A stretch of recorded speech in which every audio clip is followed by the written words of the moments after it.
Importante friture sur les lignes Car-Ulysse. Un mouvement de grève déclenché par l'UGTG paralyse le trafic dans la conurbation Bémao-Pointe-à-Pitre-Abîme. Les pierres d'achoppement sont au nombre de 34. La direction confie le dialogue et la levée des blocages. Le département a défini ce matin ses priorités pour 2018. Il poursuivra son appui aux plus démunis, luttera pour la cohésion sociale. Josette Borrell-Lincertin a aussi tenu des propos encourageants pour une éventuelle gouvernance unique de la distribution d'eau potable. C'est la semaine nationale de l'emploi des personnes handicapées. EDF Archipel Guadeloupe a lancé une belle initiative intitulée « Un jour, un métier, une action ». Dans cette édition, vous verrez la détermination des personnes handicapées à s'insérer dans la vie professionnelle. Le Rhum 2018 sera chaud et la région Guadeloupe qui parraine l'événement souhaite que celui-ci soit partagé par toute la population, d'où la création d'un comité de pilotage qui sera chargé de prendre toutes les grandes décisions stratégiques. Voilà pour les titres de cette édition. Bonsoir et bienvenue dans ce journal que j'ai plaisir à vous présenter en l'absence de Barbara Olivier qui est souffrante. C'est par le conflit qui paralyse l'activité de l'entreprise Car-Ulysse que nous ouvrons cette décision. Les 3 dépôts de l'entreprise ont été bloqués depuis hier. Les syndicats ont posé un cahier de revendication de 34 points. La direction souhaite discuter, mais souhaite aussi la levée des barrages. Le reportage de Anne-Elisabeth Arsen.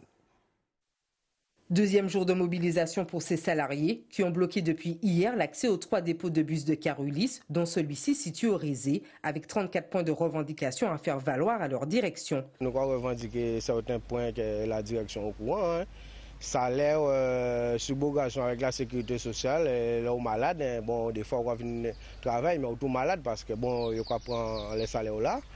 Ou nous d'autres points au niveau de la sécurité, voilà, nous attendons une négociation de la part de la direction pour nous voir nous quoi faire. Nous pouvons attendre vraiment si vous voulez négocier, quand vous voulez faire, quand vous ne voulez pas faire.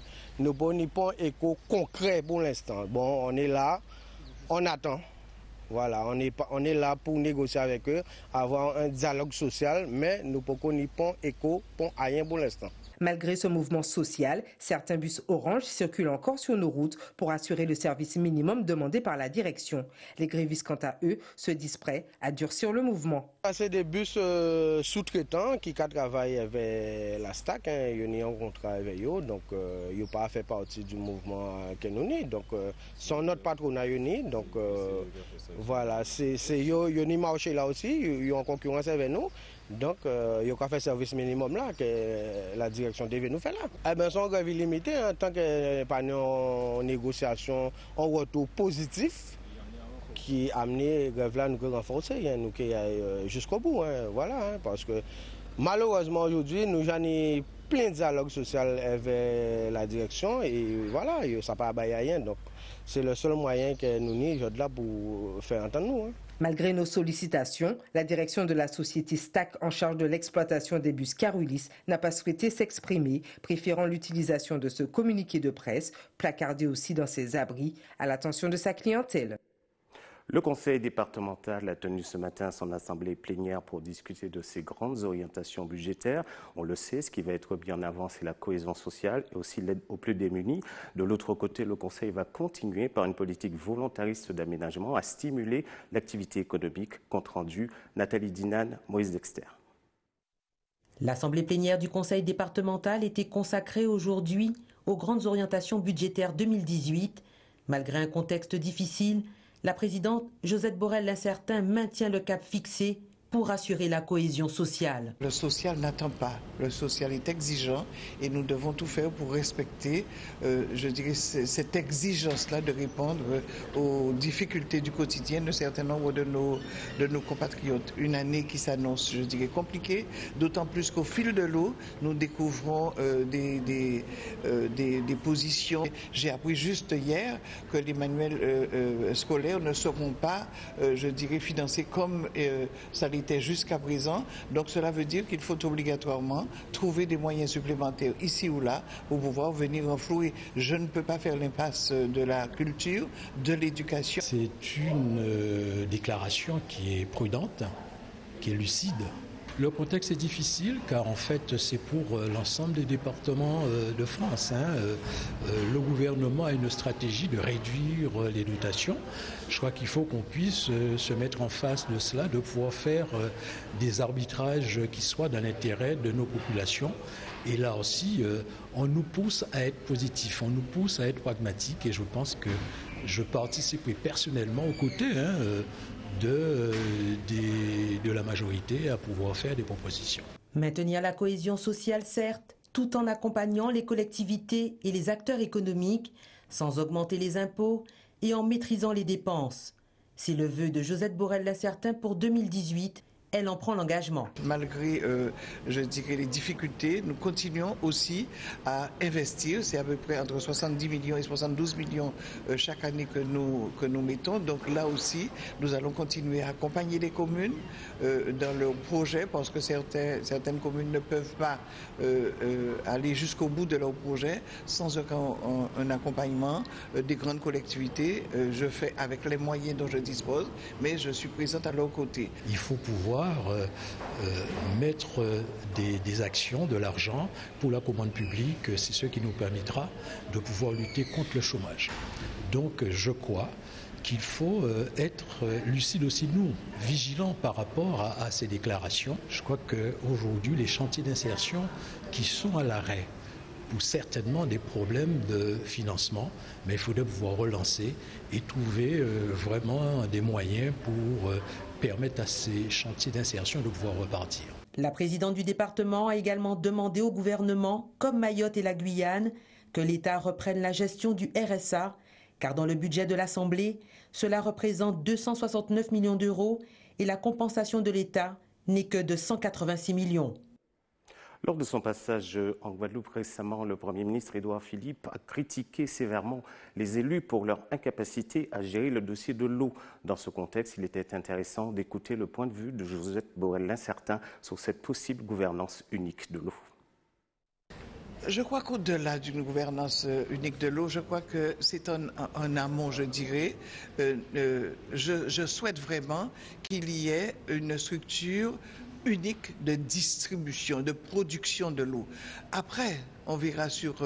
vous voyez, j'ai certainement un peu évolué, mais je crois une structure de production de l'eau permettrait déjà d'avoir un engagement de l'ensemble des collectivités, de l'ensemble des élus sur un sujet commun. Ensuite, après la distribution, en fonction des collectivités, des engagements de tel ou tel sur le terrain, on pourrait envisager après d'avoir une structure maintenant de distribution de l'eau. Il faut vraiment penser d'abord à la production, penser à amener l'eau au robinet des Guadeloupéens, parce que c'est ce qui importe aux Guadeloupéens, ouvrir son robinet et avoir de l'eau. Donc quand on aura pris cette décision ensemble, et j'ai été jusqu'à dire que si on n'est pas d'accord, il faut obligatoirement qu'on aille jusqu'à un congrès pour que les Guadeloupéens nous entendent tous et voient dans quelle mesure nous pouvons oublier ce que j'ai appelé jusqu'à présent nos petits égoïsmes territoriaux. Une véritable menace pèse sur l'avenir de l'usine du Galion à la Martinique. C'est la dernière unité de production de l'île Sœur qui a une chaudière qui est complètement usée et qui mériterait d'être remplacée. Mais il y a un projet pour remplacer cette chaudière, c'est le projet porté par Albioma, mais le conseil territorial de la Martinique doit décider. Et là, quand il s'agit d'un projet Albioma, il y a problème. Le reportage de nos confrères d'ATV Martinique. Moins de 24 heures avant le verdict de la CTM, les acteurs de la filière canne sont dans l'expectative. Y aura-t-il une prochaine campagne sucrière? Et si oui, dans quelles conditions? S'il n'y a pas de couplage, on aura 1200 hectares de cannes qui resteront sur pied. On aura à ce moment-là un déséquilibre complet au niveau de la filière, des agriculteurs qui ne pourront pas effectivement bénéficier du produit de leur récolte, l'absence de sucre produit, ce serait une véritable catastrophe pour la filière canne sucre en Martinique. Car aujourd'hui, la chaudière de l'usine du Galion est inopérante. Entre 40 et 45 000 tonnes de canne devraient être broyées durant la prochaine campagne sucrière, prévue dans 3 mois. De leur côté, les planteurs dénoncent des incohérences dans la gestion du projet de couplage de l'usine du Galion avec celle d'Albioma. Quand on entend les uns et les autres se positionner ou parler, on a l'impression que c'est arrivé, que tout le monde est au pied du mur. Non, la chaudière du Galion a été gérée, et l'usine du Galion a été gérée en bon père de famille. Pourquoi investir dans une chaudière, sachant que ça coûte entre 12 et 16 millions d'euros en fonction des configurations? Pourquoi investir dans une chaudière quand vous avez une solution technique qui avait déjà été abordée et adoptée depuis plus de 10 ans? Si l'usine devait rester fermée l'année prochaine, les répercussions seraient importantes. Sur les 208 planteurs du territoire, 68 dépendent directement du Galion. La conséquence directe, c'est qu'il y aura un vrai désordre au niveau de la livraison des cannes, parce qu'aucune usine productrice, distillerie en tout cas, n'est aujourd'hui en capacité d'absorber les 45 ou 50 000 tonnes qui vont être produites pour l'usine du Galion. On ne fait pas de politique, on veut simplement que cette usine puisse tourner dans de bonnes conditions et que les orientations qui ont été prises soient aujourd'hui respectées et assumées. Les élus de la CTM devraient statuer sur le raccordement ou non des deux entités demain, lors du deuxième et dernier jour de la séance plénière. Déjà, les associations écologistes, notamment la Sopamar et Nous Pepla, sont mobilisées contre ce projet. Un jour, un métier en action. C'est sous cet intitulé qu'EDF Archipel Guadeloupe a regroupé une quinzaine de travailleurs handicapés au sein de ces établissements. Il s'agissait de montrer à ces travailleurs qu'ils pouvaient tout à fait faire partie d'une équipe. Le reportage d'Anne-Elisabeth Hertzen. Un jour un métier en action, initié par EDF Archipel Guadeloupe et qui s'intègre dans le cadre de la Semaine de l'emploi des personnes handicapées, a accueilli cette année une dizaine de travailleurs dans les locaux de l'entreprise publique, mais qui n'ont pas souhaité être filmés. En collaboration de Cap Emploi et de la JUFIP. L'objectif pour nous, c'est de sensibiliser le personnel du groupe à la question du handicap et de lever certains préjugés. Parce que vous savez bien qu'il y a des handicaps qui sont visibles et d'autres qui sont invisibles. Alors, à cette occasion, comme je le disais tout à l'heure, 11 personnes en situation de handicap sont reçues aujourd'hui et vendredi dans des groupes différents, des services différents et sur des emplois et des métiers différents. Cette année, on a décidé d'en faire plus parce qu'on s'est rendu compte qu'il y a vraiment des préjugés à lever et le regard, il faut le changer vraiment. Tout comme Sandro, certains de ces travailleurs pourraient intégrer la structure. Conseiller clientèle au service trésorerie, titulaire d'un diplôme en comptabilité, son intégration s'est particulièrement bien passée. Tout de suite, j'ai été accepté à la trésorerie et j'ai été très bien accueilli par mes collègues, les encadrants, mes collègues aussi, conseillers clientèle. Donc j'ai été très bien encadré, très bien accepté. Bon, il y a toujours des améliorations à faire, mais je n'ai pas trop à me plaindre. Amélioration parce que la situation d'handicap, surtout de nos jours, n'est pas toujours visible. Et on doit faire attention à l'autre, sans rester dans le jugement. Et ça, c'est pas toujours évident, ne pas juger, comme on dit. Ça a été une belle opportunité pour moi, déjà de travailler pour le groupe EDF. C'est déjà une belle opportunité. Donc, lorsqu'on entre en situation de handicap, c'est vrai qu'on a envie de faire ses preuves aussi. C'est pas montrer plus que l'autre, hein, juste faire ce qu'on a à faire. On peut encore faire des efforts pour les travailleurs en situation de handicap. Il y a encore des efforts à faire.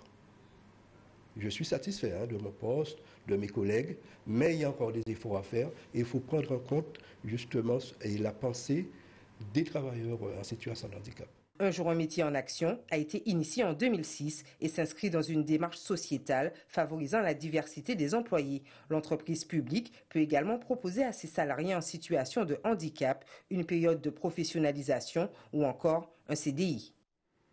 Vous êtes sur TV Guadeloupe, restez avec nous dans un instant. Avant votre planche du soir, je vous emmène dans les coulisses de la Route du Rhum 2018 avec le comité de pilotage. Et si vous tenez encore debout, nous irons danser un mélange de tango et de roca. Ce qui n'est pas rien, il faut l'avouer. 2 mois après le passage de l'ouragan Maria, le Salon de l'Habitat a ouvert ses portes ce matin au WTC. Cette édition du Salon accueillera vendredi une conférence sur le thème l'habitat face aux risques majeurs. Mais ce matin, les visiteurs étaient à la recherche de solidité pour leur projet de construction. Reportage de Linda Kayarsi. Comme la plupart des Guadeloupéens qui ont un projet immobilier, Edwina profite du Salon de l'Habitat pour s'informer. Même si la problématique du financement reste sa priorité, la construction parasismique et cyclonique l'est tout autant. Alors c'est vrai qu'après Maria, on a constaté qu'il y a eu beaucoup de dégâts. Et en ce moment, je commence à me renseigner concernant l'acquisition d'une maison de construction. En effet, on est sur une île et on est amené à, malheureusement, avoir encore des cyclones du tremblement de terre. Donc pour ma part, comme c'est un engagement à vie, c'est-à-dire c'est une construction sur une longue date, un projet, donc pour ma part, oui, il serait nécessaire d'avoir des garanties. Soit cyclone, tremblement de terre, voir avec le constructeur comment ça se passe en fait. Et pour répondre au mieux à ces attentes, bon nombre de professionnels du secteur mettent en avant leur savoir-faire, mais surtout les matériaux utilisés pour les constructions. Argument de ligne de commande. La particularité de notre construction, c'est une meilleure résistance au vent, une meilleure résistance justement concernant les vibrations. Nous utilisons du béton. Le béton, jusqu'à ce jour, c'est le meilleur matériau où on peut justement utiliser et donner une forme adéquate par rapport aux souhaits du client. Une maison construite en Guadeloupe, ce n'est pas la même qu'on trouvera par exemple au Canada, où les conditions climatiques varient énormément. Pour répondre aux interrogations liées à la construction face aux problématiques climatiques, une conférence aura lieu vendredi au WTC. Il n'y a toujours pas d'eau à la piscine de Rivière-des-Pères à Basse-Terre, une piscine sans eau, ça ne la fait pas comme on dit.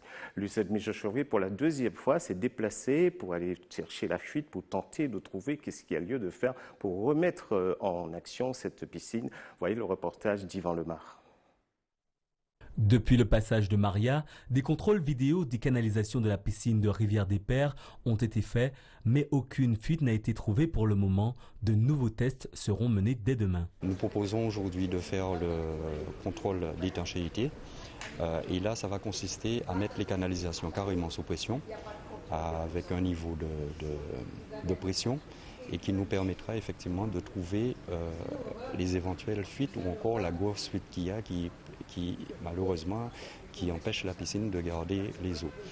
Donc de l'autre côté, nous avons dépêché aussi une équipe qui va faire des recherches en externe au niveau de la mer pour voir s'il n'y a pas eu des dégradations subies lors de la houle liée aux différents ouragans passés récemment. Face à ces difficultés, la présidente du Grand Sud Caraïbes a mobilisé plusieurs experts afin d'avoir une vision globale des problèmes de canalisation de l'agglomération. Ce n'est pas seulement la piscine qui pose des problèmes, c'est autour de l'hôpital où on a des problèmes.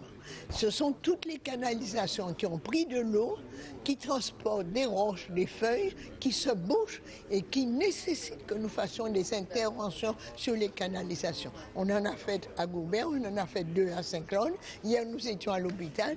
Aujourd'hui, nous sommes là. Après-demain, je remonte à Baïf où on a encore des problèmes. Il y a un problème de travail de terrain important à réaliser. Le début des tests d'étanchéité est prévu à partir de demain matin 8h. L'ensemble des opérations devrait durer 10 jours. La route du Rhum, c'est en 2018, mais 2018, c'est demain.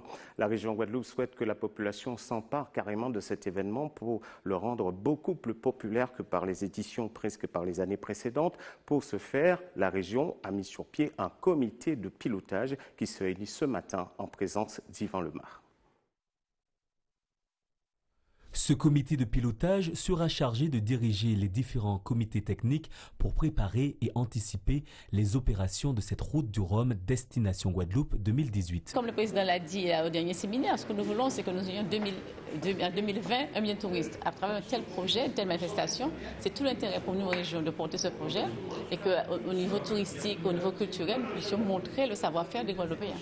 En 2018, la route du Rhum fêtera ses 40 ans, l'occasion de proposer quelques nouveautés. Pour cette route du Rhum destination Guadeloupe, déjà c'est un anniversaire, 40 ans de Rhum. Donc on va célébrer ça en lançant pas mal de nouveautés. Dans les nouveautés, on a voulu, c'était une demande des Guadeloupéens, de voir les bateaux naviguer davantage sur l'archipel. Donc on va créer 2 grandes parades qui vont être des grandes fêtes maritimes et populaires qui auront lieu le 18 novembre et le 25 novembre avec toutes les flottes. Donc tous les bateaux viendront régater et j'espère que tous les Guadeloupéens viendront embarquer et régater dans l'archipel de Guadeloupe. Ce comité de pilotage se réunira tous les 2 mois jusqu'au départ prévu le 4 novembre 2018. Le raid des Alizés, c'est une aventure qui permet de découvrir toutes les beautés de la Martinique et il y en a beaucoup. Avant la compétition, les concurrentes se sont réunies pour parler, discuter, histoire de faire connaissance avec la compétition. Voici le reportage d'ATV Martinique. La nautique là, ça y est, je vois, vous l'avez fait les filles. Fin du parcours d'obstacles marins pour Anne, Maïder et Christelle. Ces trois amis ont posé leurs bagages sur notre île pour porter le dossard du raid des Alizés. On adore le sport et on s'est dit que là c'était vraiment l'occasion de pouvoir tester nos performances à l'extérieur. C'est vrai que pour nous, en tout cas moi qui suis citadine, c'est une opportunité, c'est génial quoi. Comme elle, 75 équipes de 3, soit 225 candidates ont pris part à cette journée d'acclimatation composée de 2 parcours. Le second terrestre et en milieu hostile, la mangrove. Une matinée difficile certes, mais pas de quoi impressionner ces habitués du haut niveau. Il a fallu affronter certaines peurs et puis il a fallu plonger dans des situations qui ne sont pas très confortables. Donc j'ai pas de doute sur la suite. Je sais pas trop ce qu'il y a en dessous le bassin parce que c'est de la boue, c'est dégueulasse, ça pue. Donc voilà, donc c'est une aventure, on s'accroche aux branches, on avance. Très clairement, on va y aller au mental. Mais on va aussi se tester, on va apprendre à se connaître mieux, à connaître les autres alizés, à partager. Le raid des Alizés, un moment de partage, de découverte et aussi d'altruisme. La destination fait rêver, donc voir l'île, découvrir effectivement tout ce qu'elle peut nous offrir. Et puis vivre ça à 3 surtout, c'est l'amitié qui va primer sur notre aventure. Et le but du raid aussi, c'est aussi de suivre une asso. Et donc les aventures de Noan qu'on suit. Et ça nous motive aussi tous les jours pour nous dépasser. L'événement exclusivement réservé aux femmes surfe sur l'explosion de la pratique du sport au féminin. Le sport de prédilection vers lequel elle se dirige, c'est le running. Pourquoi ? Parce que le running ne nécessite pas d'acquis techniques, de prérequis techniques comme peuvent le nécessiter le basket, le foot, le rugby. Et ce raid propose justement notamment des épreuves de running, mais surtout il propose d'autres disciplines qui permettent à ces filles de vivre des sensations encore beaucoup plus fortes que la seule pratique du running. Demain, les choses sérieuses commencent.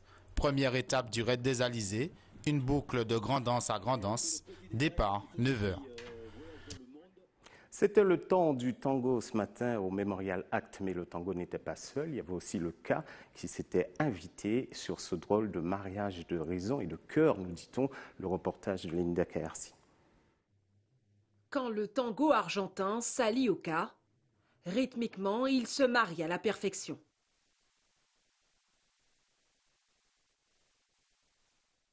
Une association rare exécutée avec brio par le trio Tambor Tango, qui puise son inspiration dans le tango traditionnel, et par Mario Coco, fervent défenseur de la culture Groka. Moi, je dirais c'est plutôt les origines du tango qui sont ressorties en fait avec le trio, avec le tambour, le Ka et Mario Coco, puisque les racines en fait de cette musique-là sont multiples, sont européennes mais sont aussi africaines. Et l'Afrique, c'est le tambour. Et je mets beaucoup l'accent sur les morceaux qui sont plus rythmiques et qui ont aussi une ouverture à l'improvisation, au chorus, comme l'est aussi le Groka. Ça prouve que comme quoi la musique n'est pas fermée, surtout l'instrument Ka, qu'a ouvert à quelle que soit musique là. Et voilà quoi, moi c'est une très belle expérience et c'est un bon lionnage. Et on va penser comme quoi il y a d'autres choses à faire et il y aura d'autres choses encore.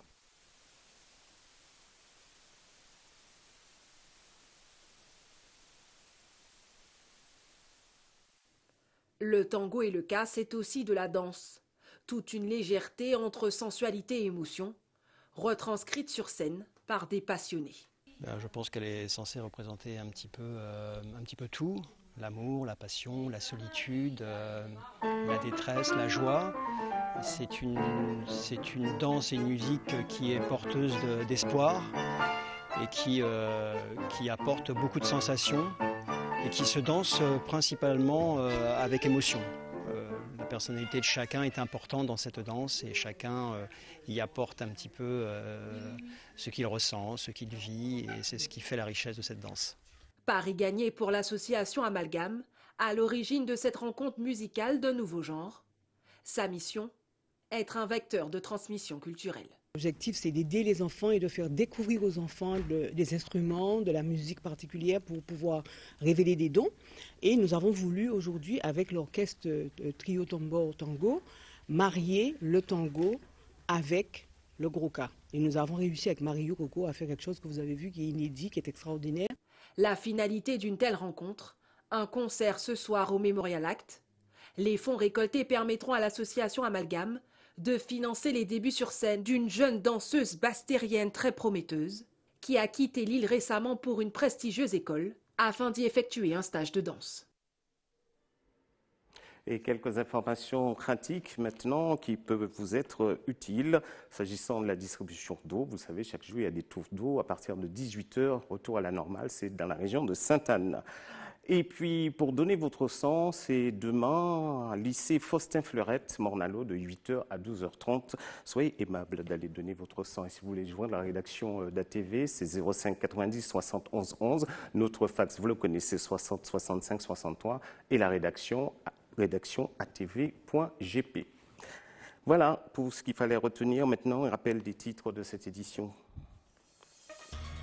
Importante friture sous les lignes Carulis, un mouvement de grève déclenché par l'UGTG paralyse le trafic dans la conurbation Bémao-Pointe-à-Pitre-Abîme. Les pierres d'achoppement sont au nombre 34. La direction conditionne le dialogue à une levée des blocages et le syndicat le contraire. Le département a défini ce matin ses priorités pour 2018. Il poursuivra son appui aux plus démunis, luttera pour la cohésion sociale. Josette Borel-Incertain a aussi tenu des propos encourageants pour une nouvelle gouvernance unique de l'eau. C'est la semaine nationale de l'emploi des personnes handicapées. EDF Archipel Guadeloupe a lancé une belle initiative intitulée « Un jour, un métier, une action ». Dans cette édition, vous avez vu la détermination des personnes handicapées à s'insérer dans la vie professionnelle. Le Rhum 2018 sera chaud et la région Guadeloupe qui parraine l'événement souhaite que celui-ci soit partagé par toute la population, d'où la création d'un comité de pilotage qui sera chargé de prendre toutes les grandes décisions stratégiques. Voilà, c'est la fin de cette édition. Je vous donne rendez-vous avec Barbara Olivier demain soir. On lui souhaite un propre rétablissement. Et puis, on se retrouve à TV demain.